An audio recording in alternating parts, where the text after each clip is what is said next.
Welcome back, everyone, to Grand Tactician, the Civil War. It's March of 1863, and even though I'm not on the right place on the map here, there was just a battle up here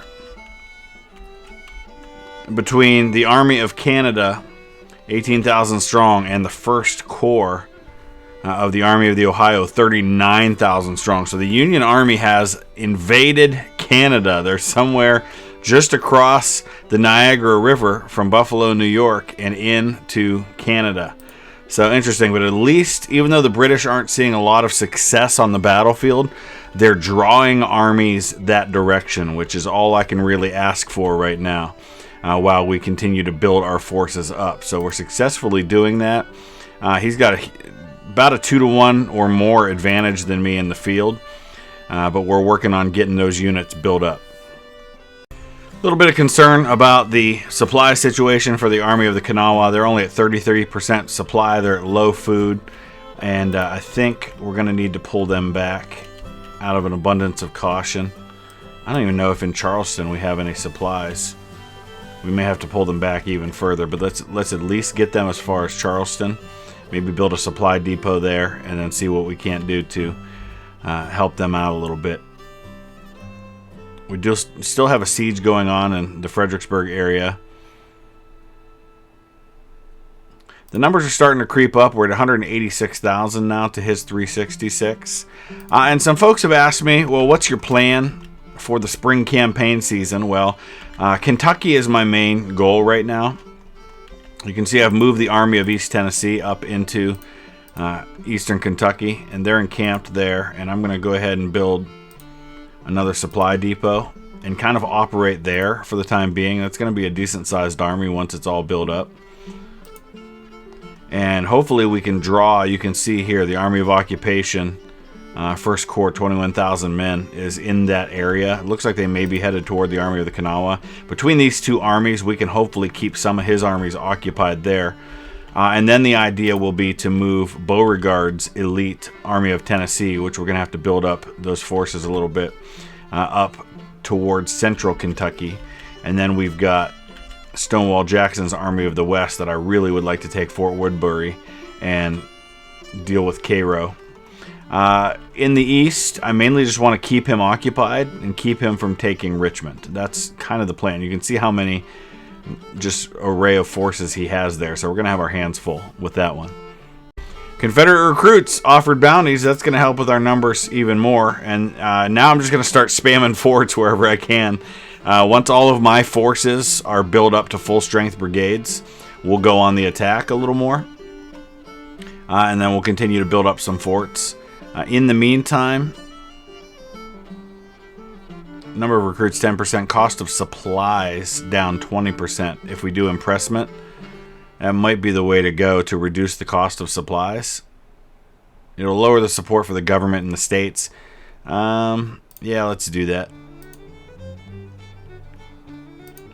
1st Corps, I think Army of the Ohio was on its way to come deal with the Army of the Kanawha, so I'm kind of glad that we're getting out of there, though he may still land them and come after me. I'm still not entirely sure where they're going. We just lost sight of them. Army of East Tennessee is about to have its hands full. We've got 2 corps descending on the Army of East Tennessee with a combined about 60,000 men. Army of Kanawha is in no position to even be able to try and reinforce right now. Their readiness is nowhere near where I can do anything. So here we go. I've got about 30,000 men and 29 guns. He's got 134 guns and 60,000 men. Wow, this is going to be tough. So this is our battlefield, and we have 17 engineering points. So I'm kind of torn here as far as how I want to do this, because part of me wants to sit back nice and far, protect the objective over here. In fact, I think that's probably what I'll do, because I don't know exactly which way he'll come from, but we know he'll come for the objective. So since I'm on the defense, I think my best bet is just to dig in at the objective and prepare for whatever direction he might come from, most likely from one of these roads. And then just try and hold on against overwhelming numbers. Okay, so we're building what is eventually going to be a ring fortification all the way around this position. But I ran out of engineering points before I could complete it. So we're going to hope that we run out of daylight and we can get more engineering points to build additional fortifications the next night. And then we're just going to sit tight and hold on for dear life against whatever he throws at me. Okay, we have an additional 8.3 engineering points that we can use now to extend our parapet around. And I'm hoping, I think I have enough men to cover this the whole way. We'll see.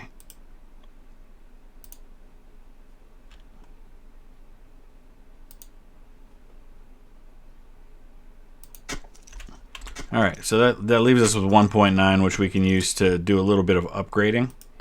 We don't have a lot of upgrades, but we'll be able to make more of it after that. I've never built anything like this before. It's basically a fort.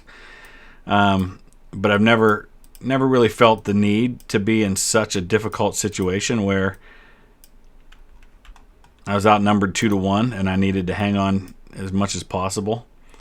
And then this way, no matter what he does, no matter where he tries to get at me, if he tries to outflank me or something, I've got everything covered.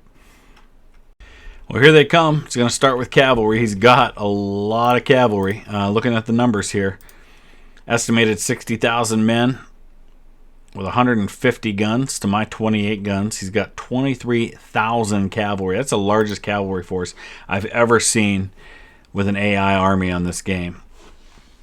And it looks like it's going to be the Orphan Brigade. They have Whitworth rifles. They are these cool rifles that they're a British muzzleloader, widely regarded as the world's first sniper rifle, 45 caliber, 600-yard range. And yet he's sitting just outside of that range, like he knows somehow. I've got all my generals inside. I'll pull guys from different parts of the line as needed to reinforce. And I'm holding my cavalry out here in the woods, assuming he won't be able to see them. And if I get an opportunity somewhere along the lines to use them, I will. It looks like he's going to wait until he gets his army in place. Well, he sent some skirmishers forward to engage, but that's about all we're going to have engaged so far. We've lost 18 men. Inflicted 25 casualties. Pretty minor stuff. He's got 60,000 men out there, so we know there's more than 2 brigades hanging around somewhere. I might go ahead and have the Kentucky Colonel send some skirmishers out so we can go engage this guy a little further. Oh, and now we're getting a glimpse of the other brigades coming down the road, and here comes his artillery.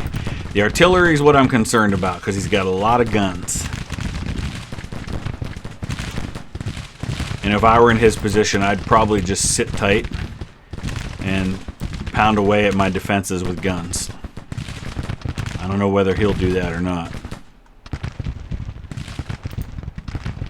Morale's pretty significantly in his favor, about a 15-point difference in morale. And then losses are basically even. We both started out the battle with a little bit of losses already. I'm trying to move these guns to get them in place where they can actually fire.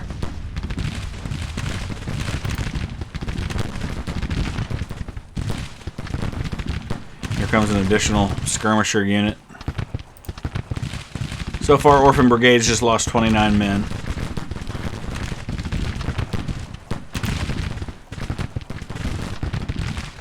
I'm trying to send Hindman's detachment of skirmishers out a little further. I think I'll send some out from the 1st Georgia as well. And now his artillery's opening up.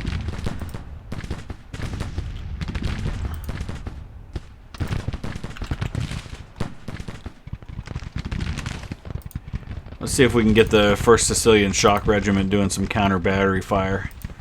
I think they're in range to be able to hit that battery. As are the Derby City Bombards. We'll do counter battery fire with those Jameses on both. I believe this is the first battle for all of these units, because I don't think we've been engaged in a fight with the Army of East Tennessee yet.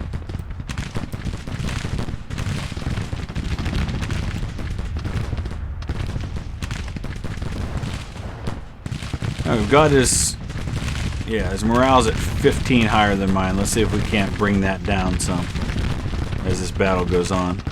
I'd like to see us be able to take out some of this battery.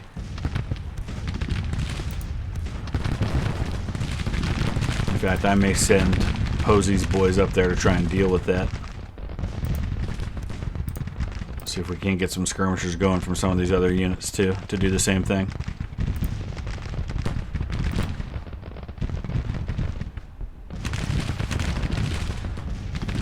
So the nice thing is with these 600-yard range Whitworth rifles, we're in range of his artillery and we're inflicting a decent amount of casualties on that battery. We've taken out 5 of the guns already. I think he's sending a detachment to try and keep them firing. But so far so good, but we know at some point he's going to launch an assault. He's not just going to sit out at the edge and snipe at me the whole time. Yeah, he's sending out detachments to try and keep these guns going. Alright, the morale's down to just 12.5 above mine now. Hopefully we can even out the morale before he even launches an assault. I have another unit of Whitworth rifles right here, the Sandhill Sharpshooters. So I think what I'm going to do here is I'm going to pull the 1st Georgia out of the line, throw those sharpshooters here so that they're up front, and we can get them in a similar advantageous position to get at these guns.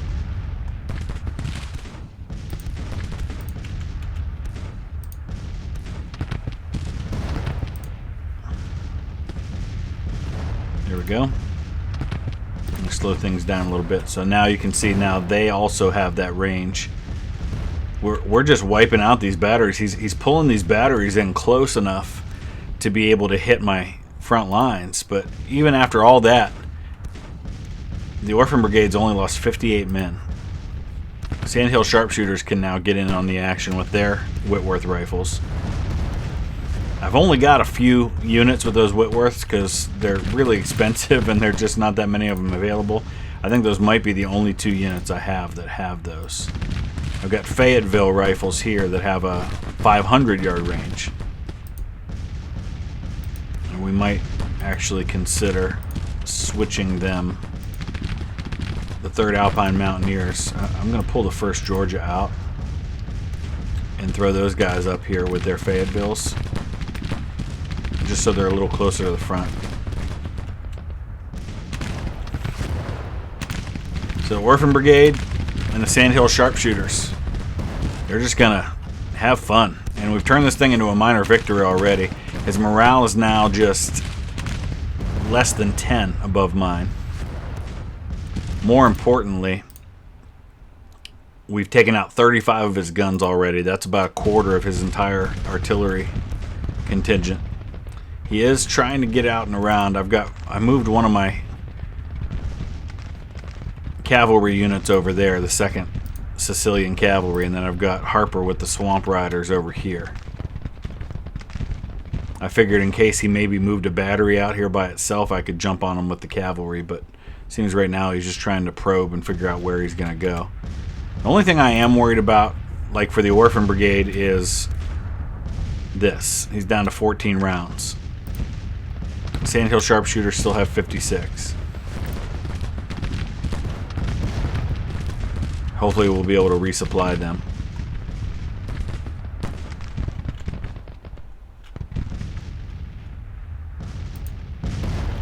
We're also getting low on ammo for the artillery. And here come 2 more batteries getting into position. Alright, we might need to bring these guys up.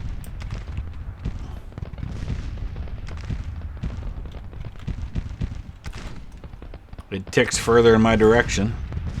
Morale is just now 8 above mine. If we can even out the morale while simultaneously holding the position, be in good shape. Alright, I'm going to dismount the Cav. They've got Colt revolving rifles. His Cav's dealing with a situation where they look pretty exhausted already.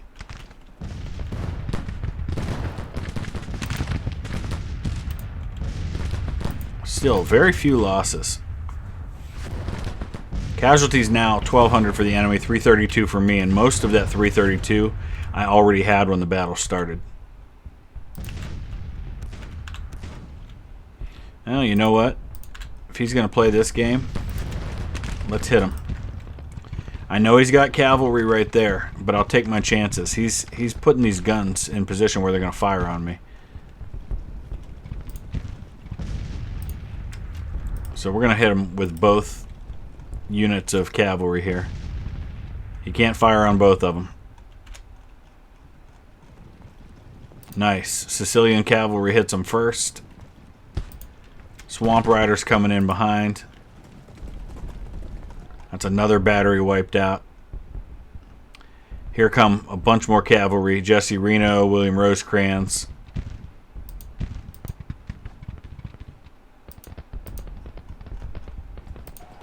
Now let's turn and get ready to fight. We've now taken out 55 guns. He's had a huge advantage in artillery, so anything we can do to neutralize some of those is good. Only problem with the cavalry is that they're outside of my zone of command and control. I've got all my generals in here. So it's going to take a while for these couriers to arrive with the orders. But hopefully we'll get the Swamp Riders over here in a second. Charge orders happen instantaneously. That's why I was able to charge right away without having to wait for orders.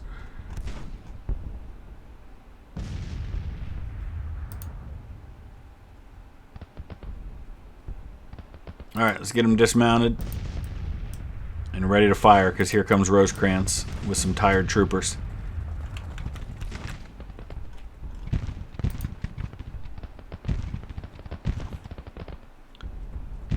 Orphan Brigade's warning me they're low on ammo. I knew that already.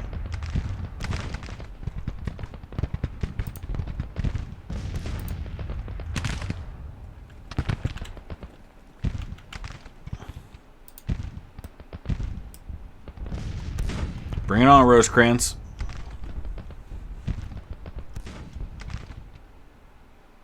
$1,600 casualties inflicted. We're inflicting twice the percentage rate, which means it's basically 4 times the casualties, which is great.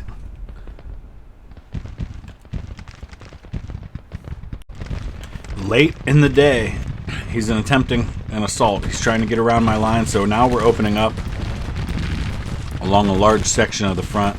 Try to get these guys to stay in their fortifications as best I can to minimize the casualties.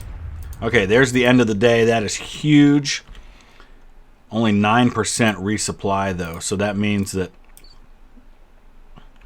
even folks like the Orphan Brigade, well, they're back up to 43. So that's not too bad. So let's pull the... you know what? I want to put them back on the front here. So Sandhill Sharpshooters have lost 300 men now, so they're really starting to load up on me over there. So I'm going to pull the 1st Georgia out. I'm going to put the... that's the Thomas Legion. I don't want them. I want the Orphan Brigade here, so they can hit those batteries. I'll put the Thomas Legion here for now. We'll put the 1st Georgia over here. And then I'll see if we can't use some of these engineering points to upgrade our fortifications a little bit.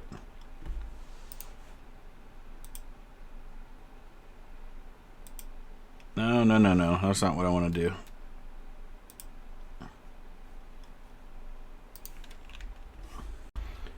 Alright, let's upgrade. Nice. So now we are able to even throw some further fortifications on him here. That's about all we're going to be able to do. We're out of points now, but we definitely upgraded things a bit. Let's make it a little more difficult for him to attack us right here.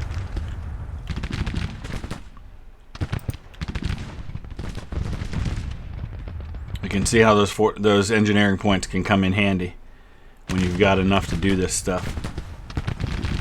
It's going to mess his brigade up. This brigade's already lost 1,200 men, and now they're going to get bogged down.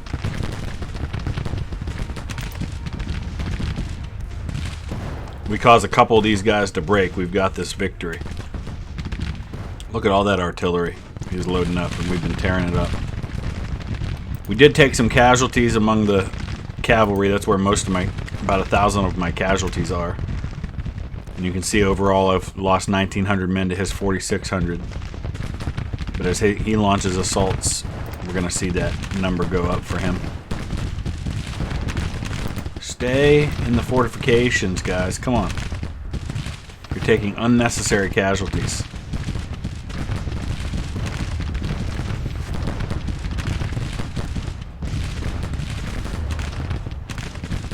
This first brigade's already lost more than 50% men. I can't believe he hasn't broken yet. Here comes some cavalry charging in. It's gonna be pretty intense here for a little while.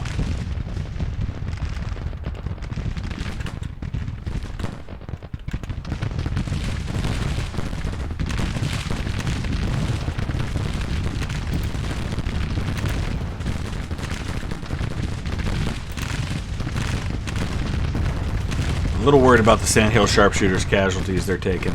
His morale's still about 8 ahead of me.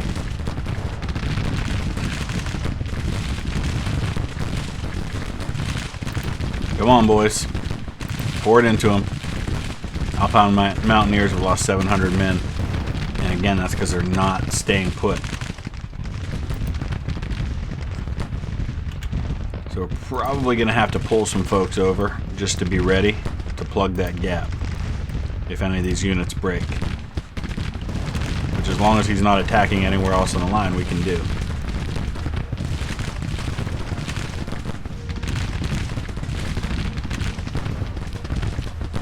Morale's dropping fast for the Union. He's going to load up right there.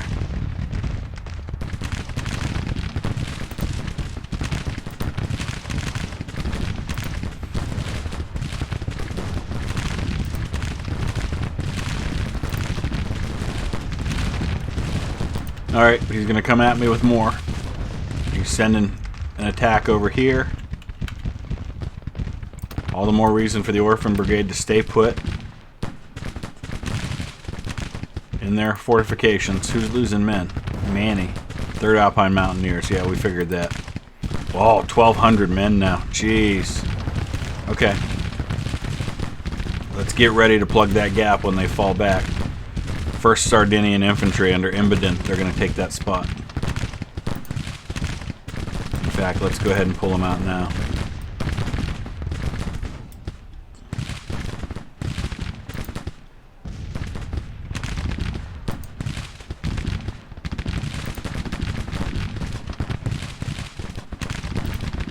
Come on, guys. Why aren't we falling back?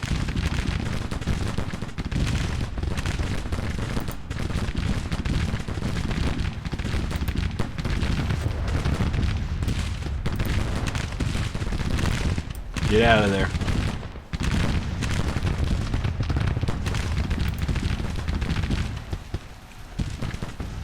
Had to wait for him to break.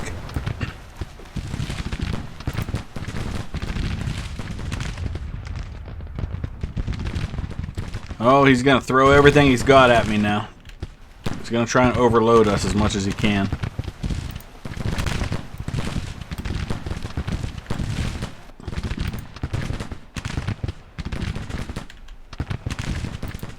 How are we doing, Orphan Brigade? Still just 100 casualties for the Orphan Brigade.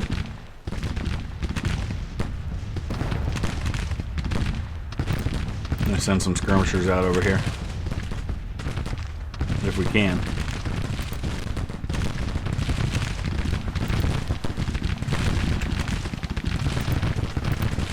Come on, guys. In the fortification. please. Really not sure what the deal is there. There's a reason we have them.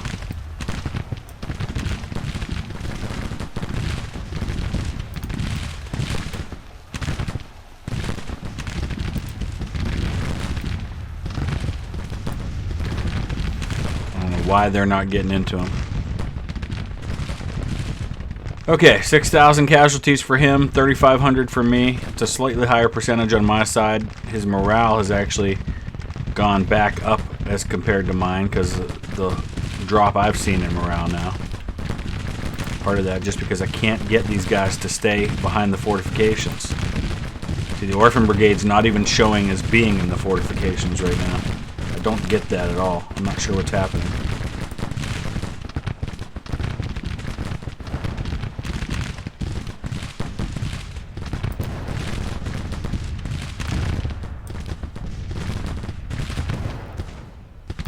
Same with the Sardinian infantry. And the Georgians. None of them are showing as actually being in the fortifications. Ugh. I'm going to stop and see if I can't figure out what's going on here. So I think what I have to do for all these guys is turn off allow initiative so that they don't make those little shifts in their movement. Because I think that's what's happening, is they're moving to face the enemy rather than just staying behind the fortifications as I've ordered them to. These guys are in them. Well, they were. No, no, no, no. No, no, no.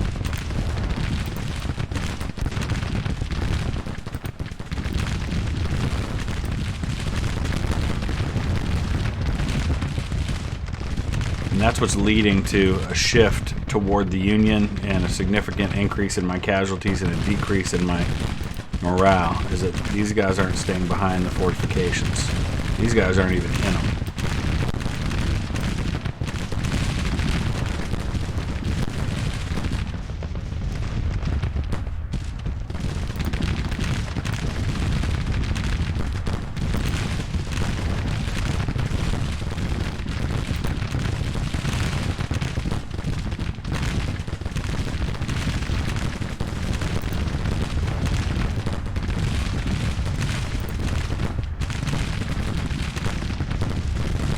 Was all really going well. This is frustrating.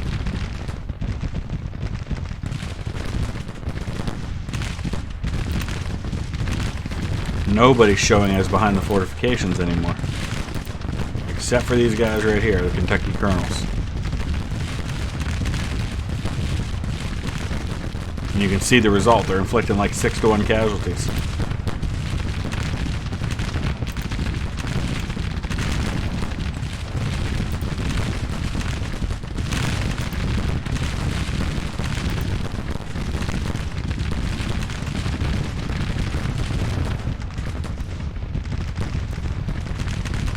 If we don't see somebody break soon, we're going to be in trouble. I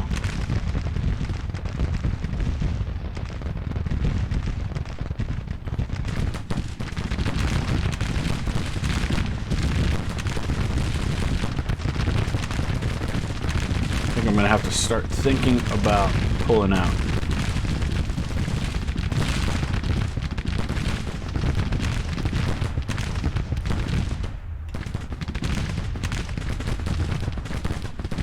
That cavalry unit might break here in a minute.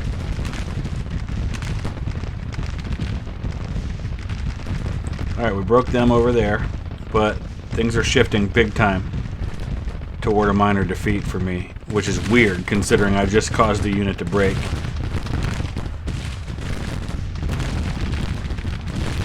It's because my percentage of casualties are mounting big time. Sandhill sharpshooters have lost 1,300 men. That's brutal. All because they're not in their fortifications. For some unknown reason. Alright, we got our perk though. Give them sharpshooter 1. 10% accuracy bonus. Let's pull them out of there.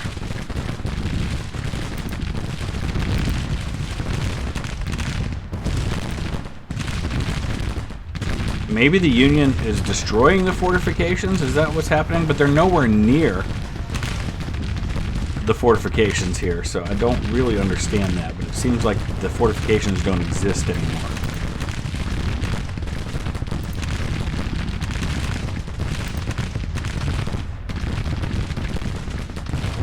And we're gonna have to pull out in a minute. Even though we've inflicted 10,000 casualties, it's time for a retreat. As he launches a major assault.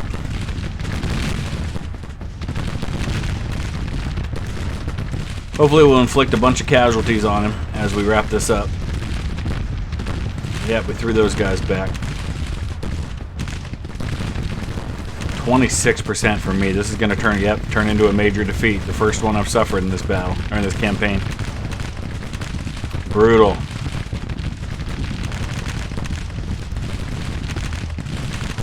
We'll see what the numbers end up looking like.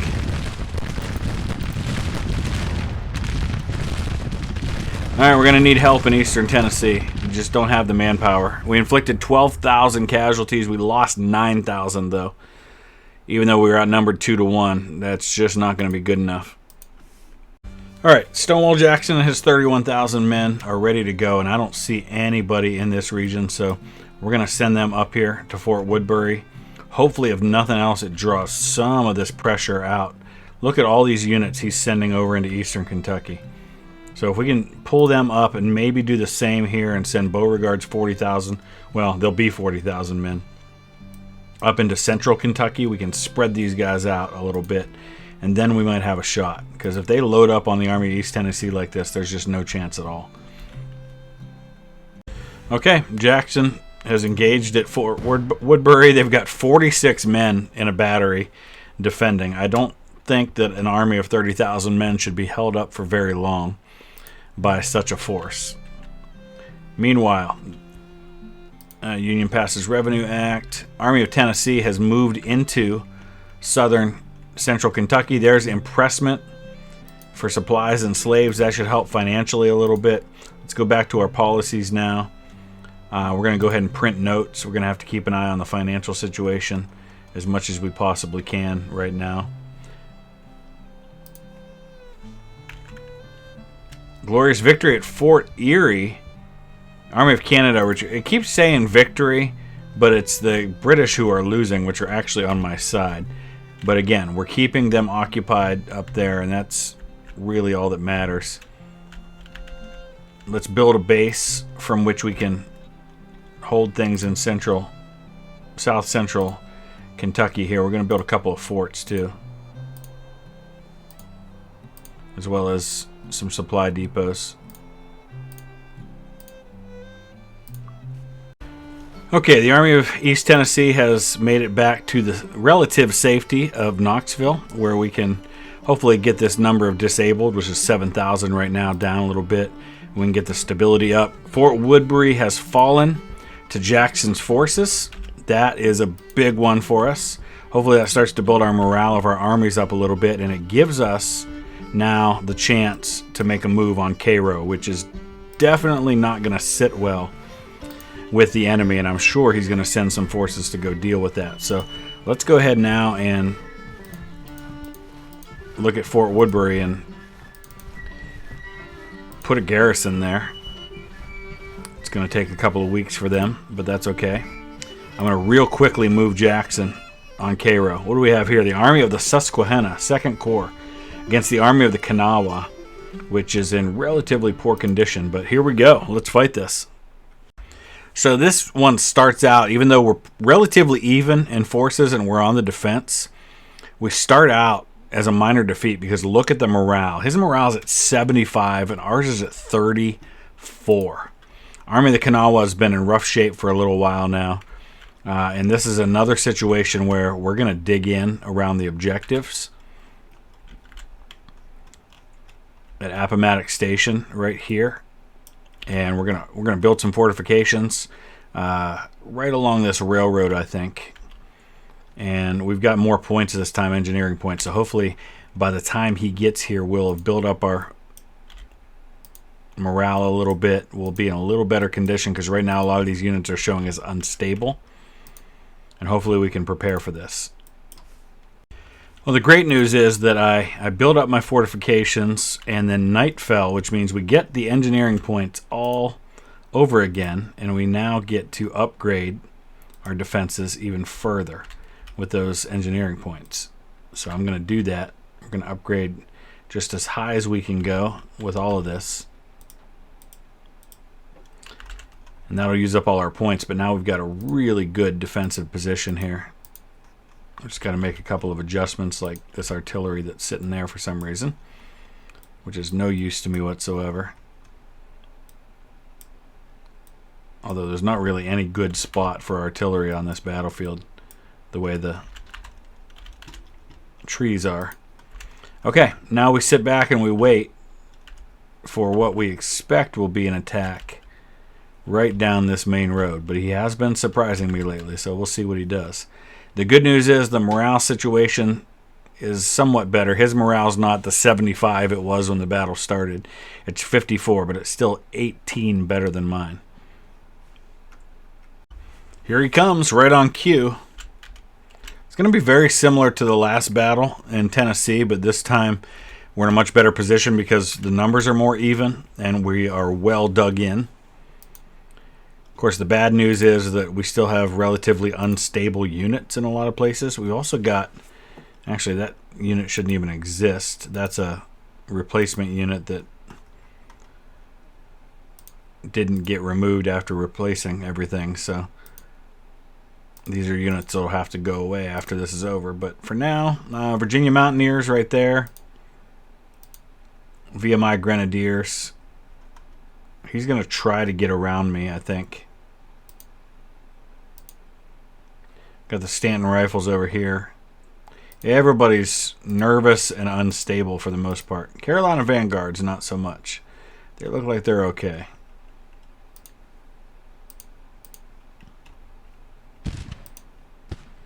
And it looks like the Texan Bushwhackers are going to be the first to fire. Again, these are units that haven't fought yet because we haven't really fought with this army. They've got Enfield Musketoons, 400-yard range, 3.5 rounds a minute. And here he goes trying to get around me with the artillery now. So let's bring the Texas Rangers.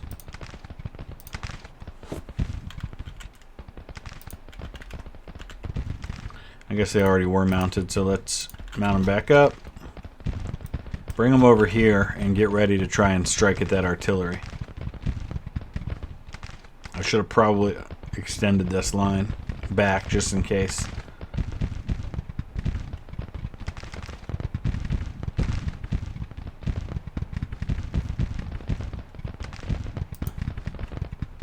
I have to pull Barton back, or Bartow. Francis Bartow, killed at the first Battle of Bull Run.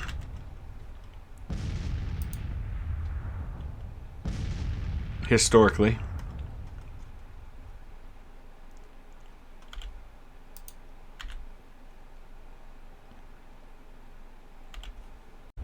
Okay, we're going to have to use our cavalry to take out these batteries or they're going to be a problem. Even though he's got infantry support right behind him, and there's a good chance that we may see both of these cavalry units break in the face of this artillery fire. I've got no choice. I've got to neutralize these batteries, or they're going to just wreak havoc on the right side of my line.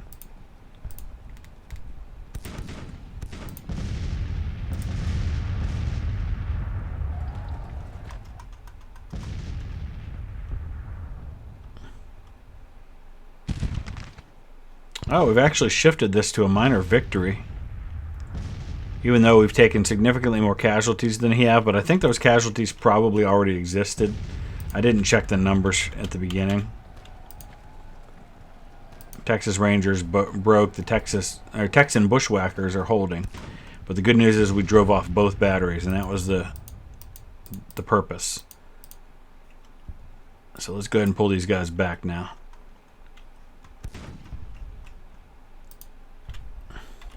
Once again, there are some issues with the fortifications. The Stanton Rifles are not showing up as being in the fortifications. I don't know if I need to shift units over to give them a little more room or what the deal is there. But that's been happening to us now.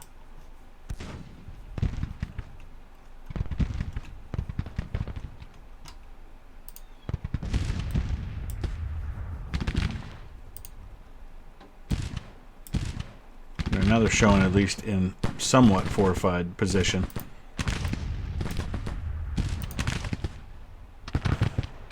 Come on, guys, get out of there.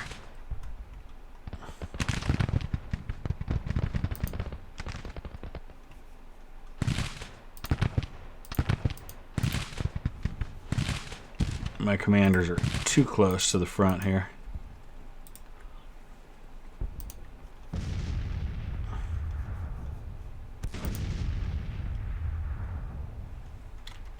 Just not crazy about how things have been working with these fortifications. I guess we can start by making sure the commander initiative's off in all these cases, so they don't go shifting like they did before.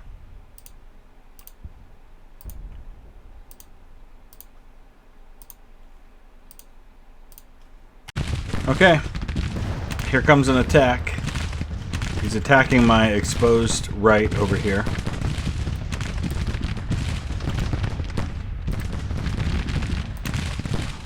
I don't know how well Bartow will hold on.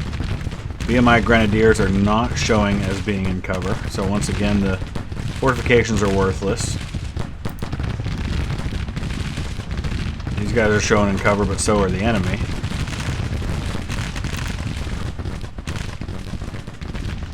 So all of it's pretty worthless for me at the moment.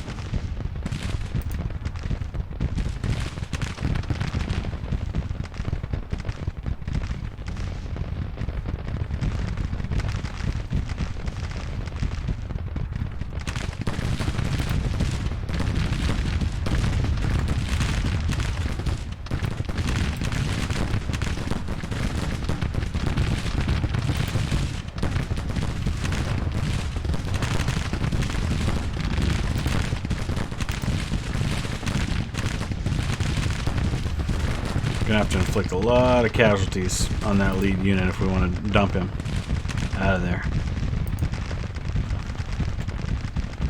VMI Grenadiers and Stanton Rifles are the ones holding the line right now.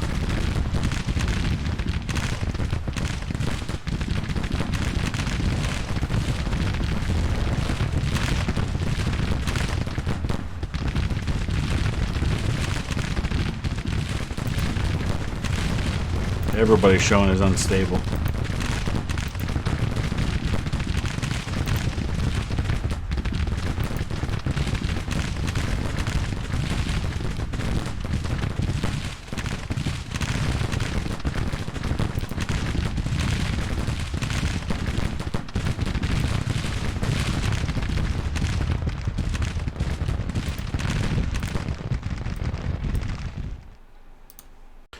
Alright, well, I don't know what happened, but I looked away for a minute. When I came back, he was falling back. So I guess we did the job.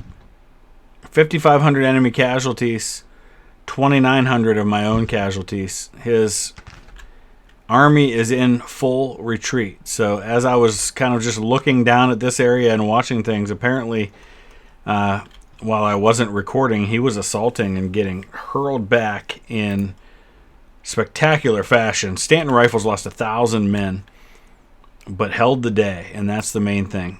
VMI Grenadiers lost 750 men, but also held. Virginia Mountaineers held. The left didn't see nearly as much action. Texan Bushwhackers lost about a third of their men. So this whole area right in here is what took the brunt of the attack, but we held the day, and that's what matters. Okay, 6,000 casualties inflicted on the enemy. Half of that number for myself. We lost 3 guns, took out 35 of his. A good day, a victory in Virginia where we need some victories, because I'll show you why before we wrap up this episode. Our support in Virginia is in the toilet right now. And I think it's because for the majority of the war, the enemy has occupied a good bit of Virginia.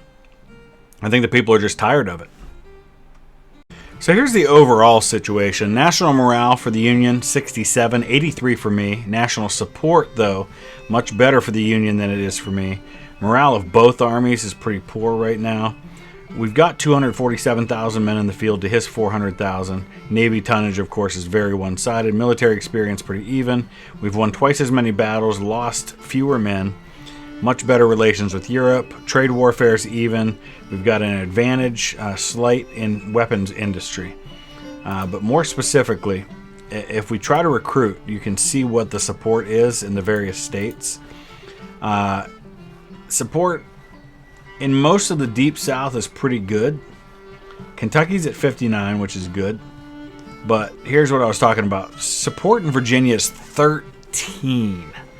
That's worse than Pennsylvania. We have better support in Pennsylvania than we do in Virginia right now. And that's why we have no available recruits in the state of Virginia. We've got to deal with that issue of the occupation of Virginia, but I'm just not in a position to really do anything at the moment. So that's where things stand. We still have just, I think, 1 or 2 patron units that need to be recruited, and those are because they're requested from Texas, and there are just no troops available in Texas. So as soon as those are available, we will certainly get them recruited. In the meantime, here's the situation. We have successfully moved into central and western Kentucky. We're making a move on Cairo. We're going to hold the line here around Knoxville, Tennessee as best we can, and hopefully draw some of these guys back this direction. And then we've got to do something about Virginia. But we'll see. That'll be next episode. Let me know your thoughts. Use the comment section below. Hit that like button if you would. And we'll see you again soon. Thanks for watching.